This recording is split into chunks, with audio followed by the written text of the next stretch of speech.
Hey everybody, welcome to my channel. For those of you who don't know, I'm Alisa Diane and I am a writer, director, filmmaker, author, and the host of Alisa on the Mic podcast with friends.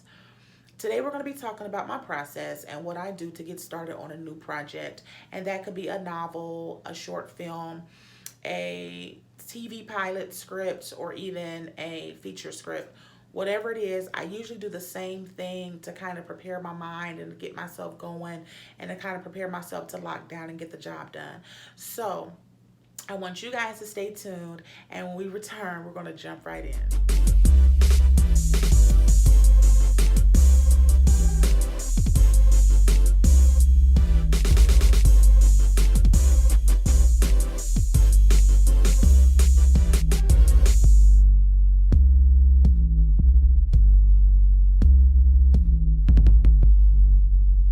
So here it is. So I don't want this to be a long video.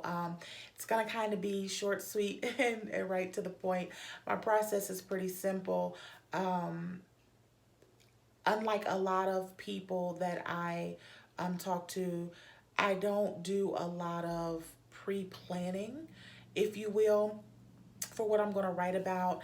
I don't write a lot of notes and write like a whole blueprint from top to bottom as to what's going to happen, where it's going to I don't necessarily do that. Now, I won't say that I haven't done that, but my process doesn't quite look like that. It's not as cookie cutter as that.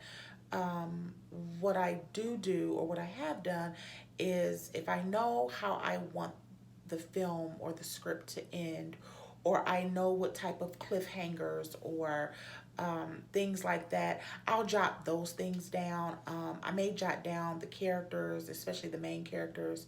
And sometimes I don't do that. Sometimes they evolve as I begin to write. Because for me, um, one of the things that helps me be as authentic and original to what it is I'm doing. Now, keep in mind, there's nothing new under the sun, so it's not like I have this, grandiose originality thing going. But in terms of how I intertwine my characters and how I um, choose to weave things together, I try to be as original and unpredictable as possible. I think that makes for really great TV watching, movie watching, when you can't sit there and just really pick each scene apart. Or, I know I'm guilty of it. I can sit down and watch something. I'm like, okay, I know what's getting ready to happen. And it's no fun. So sometimes you just want to be, surprised, or you want something different than what's, constantly portrayed. So um, it kind of comes along for me as I sit down and write. Now, what I have to have though, um, when I'm getting ready to write or be creative or settle down and kind of get into that zone, is music. I can't do anything without music, and that's in life general.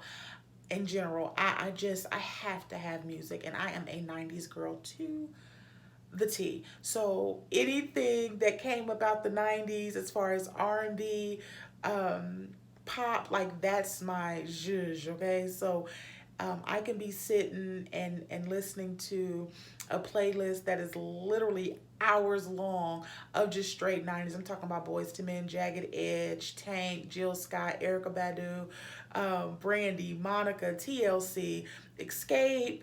I mean, the list just goes on. Maxwell, just all of that. Like, all of it. I really like to listen to very soothing and calming and relaxing music that kind of gets me in that nice little mellow, groove, so that I can kind of zone out. So I don't just listen to R&B though. I listen to a lot of gospel. So it's not necessarily that I have a separate playlist for gospel and a separate playlist for R&B. It's really kind of all mixed in there, especially my writing playlist. It's not just one genre. And I know that's kind of weird to go from something as provocative as Tank, and then here comes Donnie McClurkin. But you call me weird, but that's just, kind of how my writing process is, and that's how it kind of goes as far as the music component. But I need that because however those songs fall, because I definitely put it on a shuffle so they don't play the same every time I listen to it. But if I'm writing a very romantic scene or a very lovey-dovey kind of thing, and a certain song comes on that is piquing that interest for that character or whatever, I might play that song over and over again for a second while I go through the motions and write that storyline out.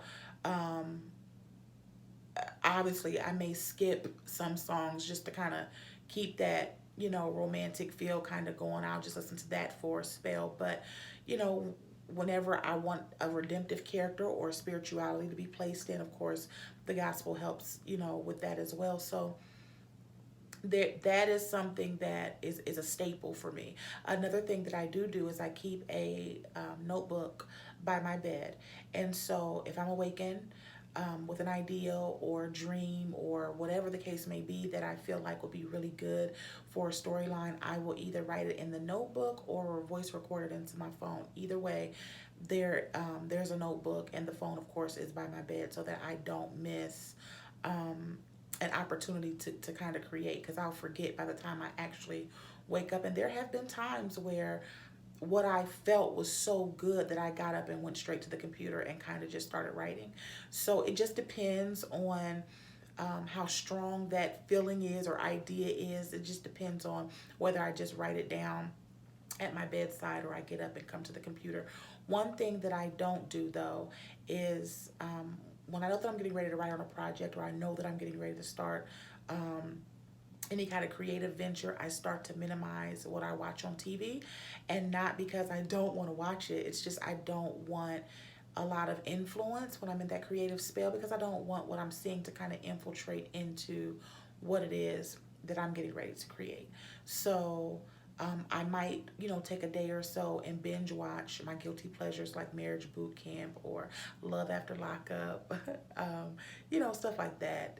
Real Housewives of Atlanta, Love and Hip Hop. Those are really my guilty pleasures.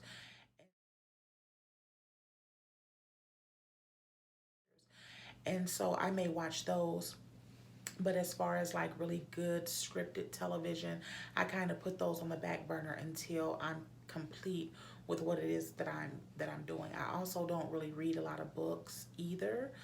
Um, just because I just kind of want to focus on what it is that I'm doing now. But I do watch a lot of those shows and read books and things like that prior to being into a creative spell. But once I get into it, that's one thing that I just try to minimize.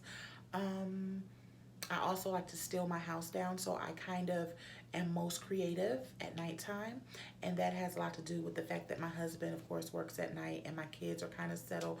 The dog is put up, and there's not a lot of things pulling at me, so I don't have to be interrupted. And for those who are creatives, that once you get into that flow, sometimes it takes a while for you to get there, and when you get there, the last thing you want to do is be jolted out of that zone, for something as simple as, somebody's ready to eat, or, things like that. So, um, for me, it's just really important that when I know that I'm setting aside time and I'm ready to write, that I am not interrupted. So nighttime is definitely usually the time for that. And I don't know, for some reason, it seems like just the atmosphere, like Earth, is just quieter at night. It's not so much frequencies going on, whatever, call me crazy, but it just feels like nighttime is definitely the right time for me and my creativity. And so that is really it. Again, the biggest thing is the music. Oh, and don't forget, I can't forget the movie soundtracks of like the 90s, like Love Jones and what are they? Waiting to Exhale and all those films. The Wood and The Best Man's, and I think The Best Man may have came out in, was it 2000 or was it the 90s? It's okay, don't judge me. It was around there, but all those film soundtracks and things like that, like those are like really great things to kind of incorporate into your writing, playlist or regime. So, but that's it. That's what I do. That's pretty like straightforward. You can bank on that being what I do. So, if you haven't already subscribed to my channel, please do that. Make sure you like, comment, and share. And I want to know what you guys do when you're trying to be creative, or when you're working on a project, or you're working on something. What is it that you do to kind of get you in the zone? Leave it in the comments below. And then maybe it's, I can kind of glean off what you guys are doing and kind of add it to what I'm doing. Don't forget to subscribe, though. You guys cannot forget to subscribe. But until next time, I will see you in my next video.